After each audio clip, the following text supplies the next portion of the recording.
Welcome to the podcast series of the International FOP Association.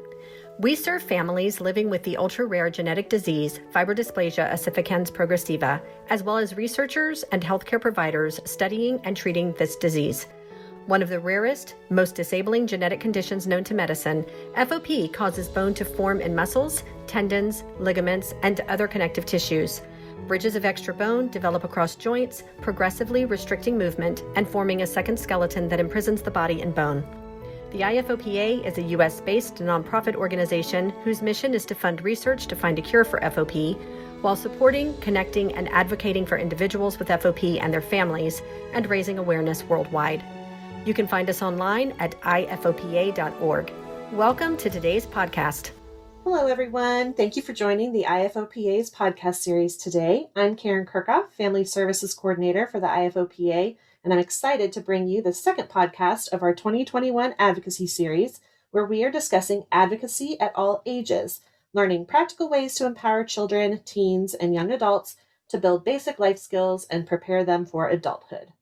Here with me today to share her experiences on this topic is a longstanding advocate in the FOP community, who not only raised her child to be an amazing advocate, but also continues to advocate for other families, FOP awareness and research, and programs for family support and outreach, both here in the U.S. and worldwide. If you haven't guessed by now who my guest is, it is the well-respected and much-loved Amanda Cali. Hi, Amanda. Thank you for joining me today. Oh, hi, Karen. Thanks for that very kind introduction. It's so nice to have the chance today to share our family's experiences in hopes that it touches a listener's life and supports their way of thinking or gives them an idea to ponder that they had not considered in the past. No matter where you might be listening from around the world, I look forward to sharing our story and our experiences, fears, and successes. And I have no doubt you will recognize yourself in my story at one point or another. Well, I am excited to have you here, and I have a lot that I want to ask you today, but first, for those listening who may not know you or your family, would you mind sharing a little bit of your family's story? Sure. My husband and I have two wonderful sons, Jason and Ian. Ian has FOP, and he is in his 30s now. Our son Ian was diagnosed 26 years ago. Wow, that feels like a long time ago. At that time, there was only 83 known people with FOP across the globe. There were 7 or 8 research papers that had been published by that time, and there was no internet or email or videos on FOP, and the IFOPA was a wonderful pen pal organization that had begun its long journey in helping those that suffer with FOP. It was a different world back then. Our journey with diagnosis is not so different than many others across the globe. It started with a misdiagnosis. Our lives changed in that moment, as it does for everybody with a child with a rare condition, especially FOP. But, you know, what mothers do, I pushed myself into action and realizing that there was only a small amount of research going on at the University of Pennsylvania. We began efforts as a family to raise funds, support the IFOPA, and help it grow to a professional organization that it is today. The dream of a treatment was a driving force for us, as it is for many families still today. So the driving force that you talk about, was that kind of the way of dealing with your pain and fear? Like, what types of action did you take? Was there something specific you did or maybe wish that you would have done in those early days? Well, Karen, the answer to that question might be more than an hour conversation. There's always a lot to learn from hindsight.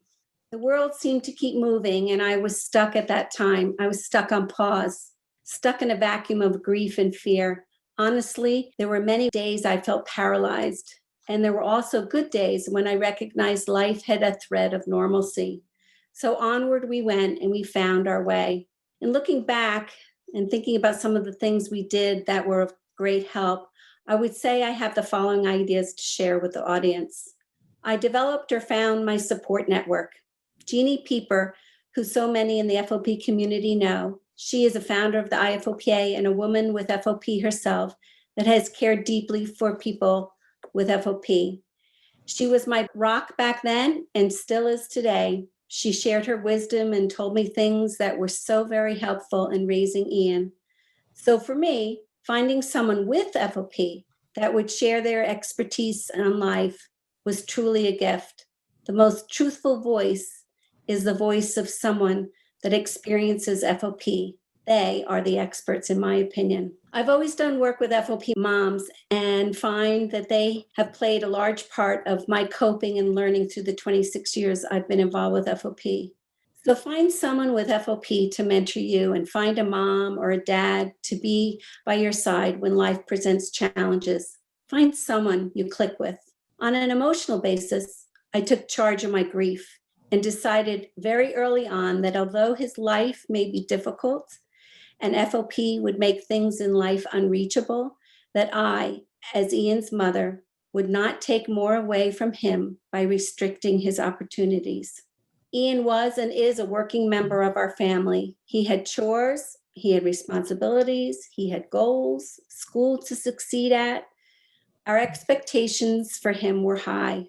No one in our family walked around feeling very sorry for him. We just got on with life in the most normal way we could manage. We also decided we would try to not stop him from experiencing things in life because of our parental fears. This is something I have learned many times and heard from many times from people, adults with FOP in the community. Let your kids be kids.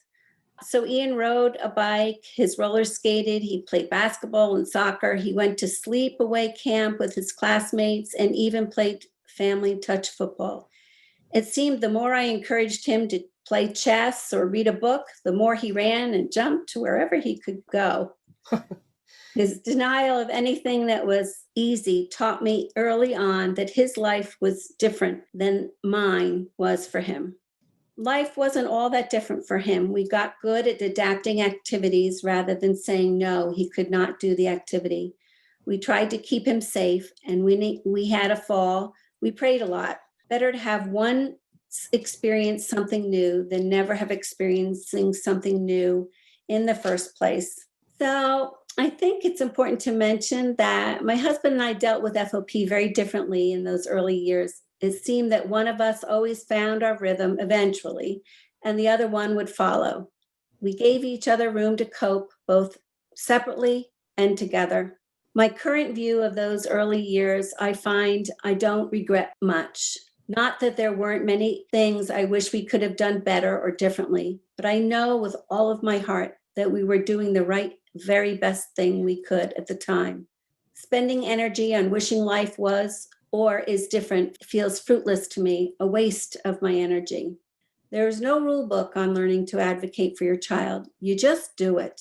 Parents with rare children do not have the luxury of sitting back and not advocating. We are the ones that are driven to help make our children's lives the best they can be. I have found that life has required me to be the best educated person in the room about Ian's FOP, always, always. I needed to be armed with facts, medical information, phone numbers, resources, tools, and support in order to get what I needed done. This mostly began in the schooling years. In order to be the best advocate, I started to develop tools for handling life emergencies and the unknown. Part of my handling the grief process was to be ready at all times. So then as Ian moved from toddler to more of the preschool aged years, was there a moment where that you realized empowering him needed to be a big part of your parenting? That's a great question and a really important topic. I don't think there's any one moment that I realized empowering him was important. It was more of a family philosophy, not born out of FOP, but was kind of how we wanted to raise our children. Resilient, confident, humble, critical thinkers, all those behaviors that help empower a person from their core. I believe all children need an environment that encourages them to be empowered to be the architects of their own lives. It's their life, after all. I let life preach more loudly than my lips. This is the approach we took. For example, I didn't tell my kids to say thank you all the time. I just said thank you to them all the time, modeled the behavior we wanted. What FOP did bring to my parenting was I felt compelled to get organized for Ian, control what I could, be ready, handle life with some level of grace, if it was possible, because I certainly didn't feel organized, graceful, or calm inside. Some of the tools that helped me cope were the medical binder and personalized emergency brochure, school introduction program for children with FOP, a child study team plan for the school teachers and administrators, emergency medical cards with doctors' names and contact information. Anything I could organize, I did. I still rely on these tools today to help me in medical emergency situations, of which there have been several.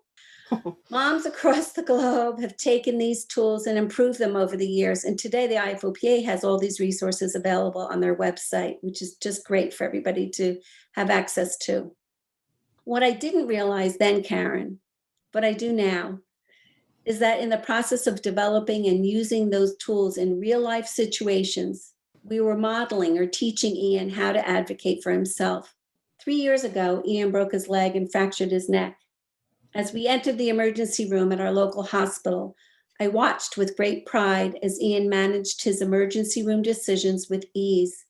He had all the tools like his medical binder with all his medical history included and his medical brochure all ready. He made all his own decisions, asked questions, explained FOP. He even explained his non-traditional approach to a non-surgical path he wanted to take, and in general, took total charge. It was an important moment for me. I realized he was learning all those years and was empowered to track his own life.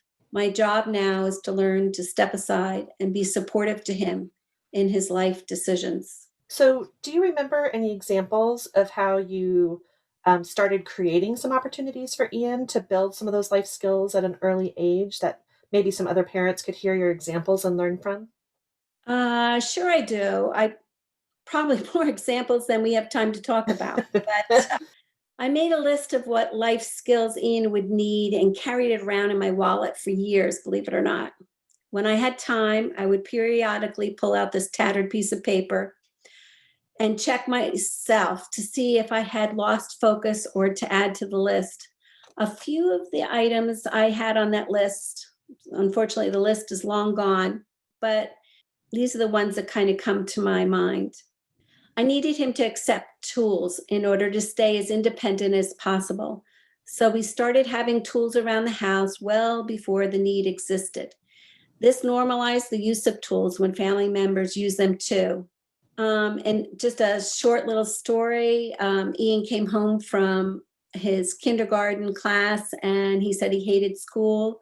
And the family started to talk about it and realized that it was because his arm could not reach way up in the air for a teacher to call on him. So he said he hated school because he was never called on. So the next morning, my husband had worked into the night, and the next morning, Ian woke up to a plastic sword with a nice big sign that said, "Pick me." So he went to his next day of school with the pick me stick, which of course every other child wanted to have in the classroom. So that was our first adaptive tool, Karen. I love it. I love it. I also thought one of the things that was most important on my list was to be emotionally intelligent in order to handle the challenges of FOP in life. So we kind of came up with this thing that we did, which was separate out what was a FOP need and an emotional need. So for example, Ian might say, "I don't want to go to school." And we'd say, "Why? What's happening with FOP on a scale of 1 to 5? And then we'd say, "And what might be happening emotionally on a scale of 1 to 5? So maybe Ian might only have FOP pain that's a 2, but by talking about it, he would understand that emotionally, he just didn't feel like going to school that day. So one of the other things is I always gave my children 2 personal days. They could never, not have a personal day to miss a test, but they could take a personal day if they needed. It was always kind of fun. My one son would take them pretty much right away, and my other son would drag them out and then argue with me all year that he had never taken them out. And want some kind of credit for it. Yes, of course. Talk me into 4. I'll give you one guess who that son was. So then I also remember one of the things was he needs to learn to talk effectively to people and care for people and manage people as caretakers later in his life. So approaching people when your handicap is difficult and managing the situation where people's reactions were uncomfortable.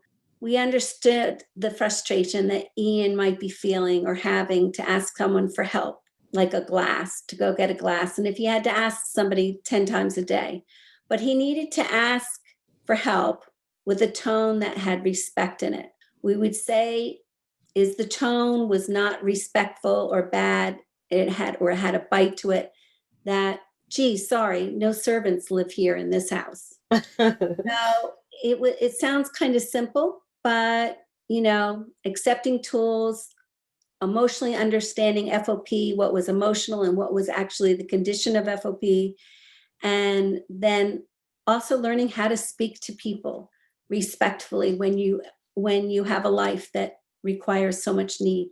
So I know that you have mentioned a couple times that Ian never quite wanted to do things the way that you thought they would be done. So more towards those tween and teen years, was there ever pushback from him? I mean, I'm sure there was. Most teenagers, whether they have a rare disease or not, tend to push back. But how did you and your family tend to handle that?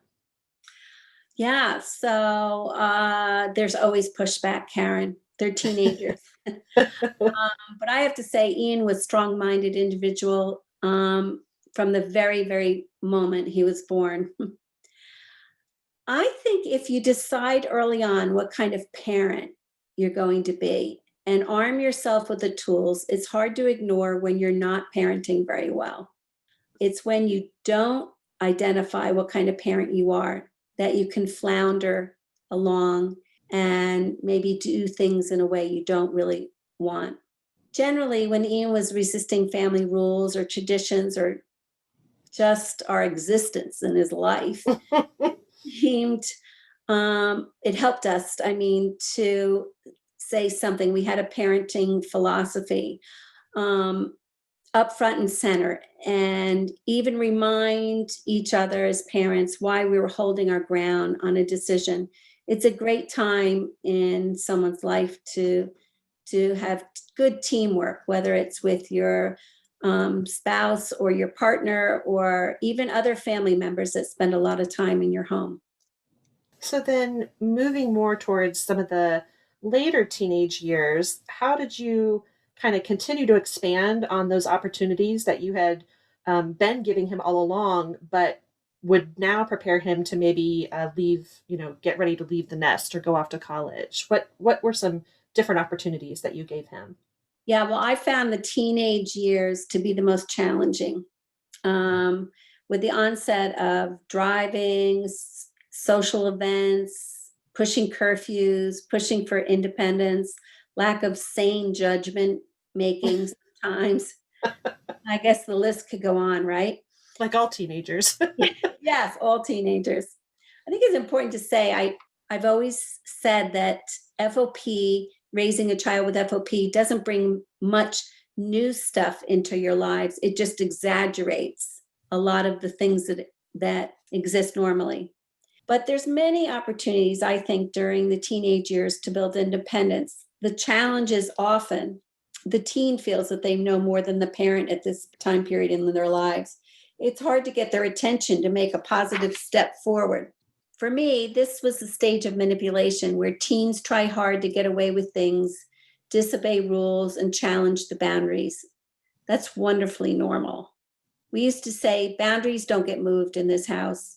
People adjust to boundaries. In our family, most of the parenting technique and family values or boundaries were well known before the teenage years. So these years were just a harder enforcement of our family values. We had a statement that was often expressed when there was an issue with pushing a boundary. I would say, I love you, but unfortunately, we don't do that in this family. Or I love you, but that's outside the boundaries we have set for behavior in our family. When Ian was a teenager, we started the process of handing over FOP discussions to him. He was asked if he wanted to participate in an FOP activity, as well as if anyone else was going to present or talk about FOP. We started to ask his permission to share his story. It is his story. It is the person with FOP's story in the first place. So just about these years, we gave Ian the decision-making power on activities that dealt with FOP.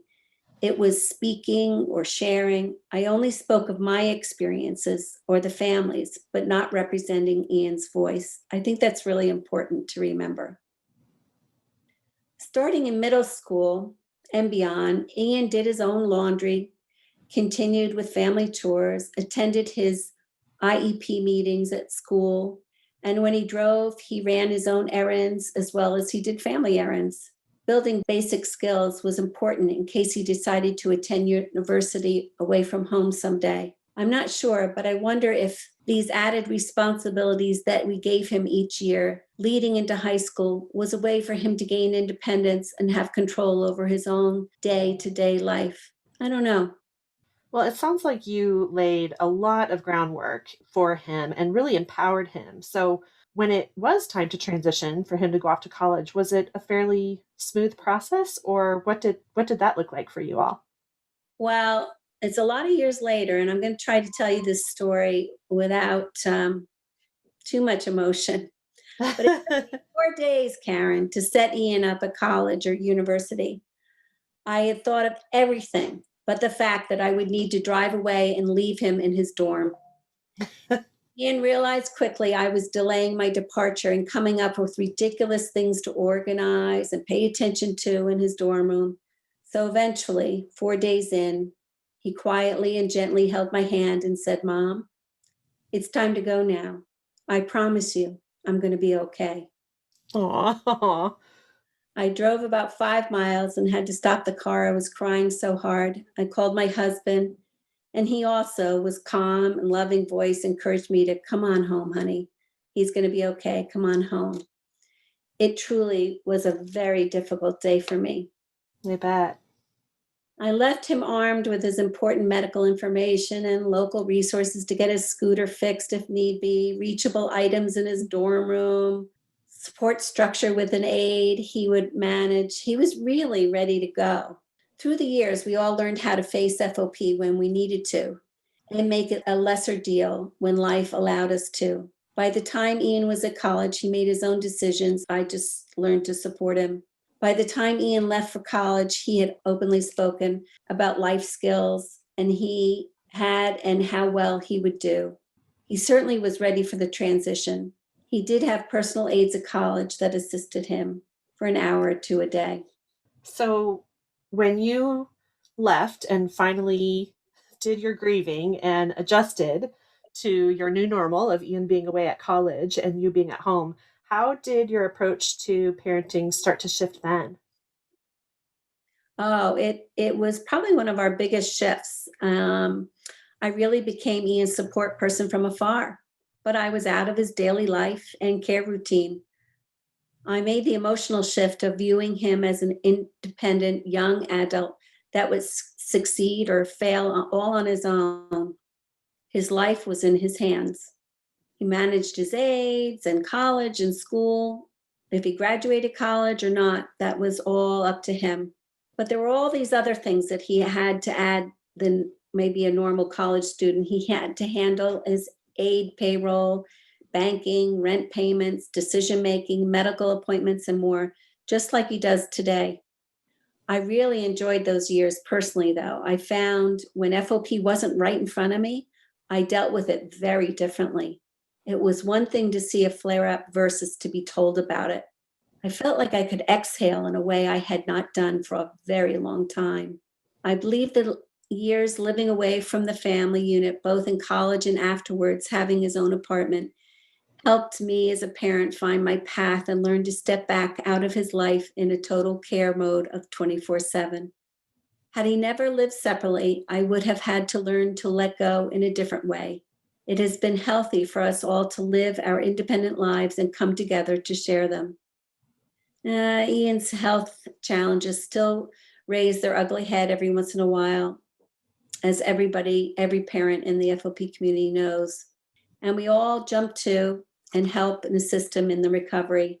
I'm not sure you know it, Karen, but Ian moved home since COVID. And we found yet another rhythm of living together as grown working adults that need space and need to support one another. Ian's a vital family member in our household and manages some of our bill paying, anything tech support oriented, of course. He even does contract negotiations, meal prep, food ordering, and keeps us all laughing. So it's really great to have him living home. Well, this has been such a wonderful discussion, and I know that your story will resonate with plenty of other parents out there, some of whom may be new to the community, or some who may even have a young adult child of their own who is getting ready to go off to college or move out on their own. So thank you so much for sharing Ian's and your family's experience with us.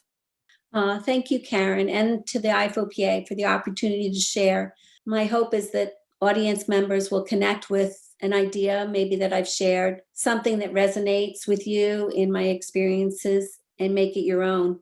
I would love to say, please feel free to reach out to me no matter where you are in the world to chat more about any of these topics via email or WhatsApp or Facebook, or just pick up the phone and give me a call. Thanks, Karen. Sure. And if you would like to hear from more members in the FOP community on this topic, we have a wonderful Zoom discussion happening in May featuring 3 community panelists who will each share their perspective on learning advocacy at different ages, one of whom will actually be Ian Cali, sharing what it was like to be on the receiving end of some of the parenting strategies that Amanda shared with us today. So that would be kind of a neat perspective to hear from.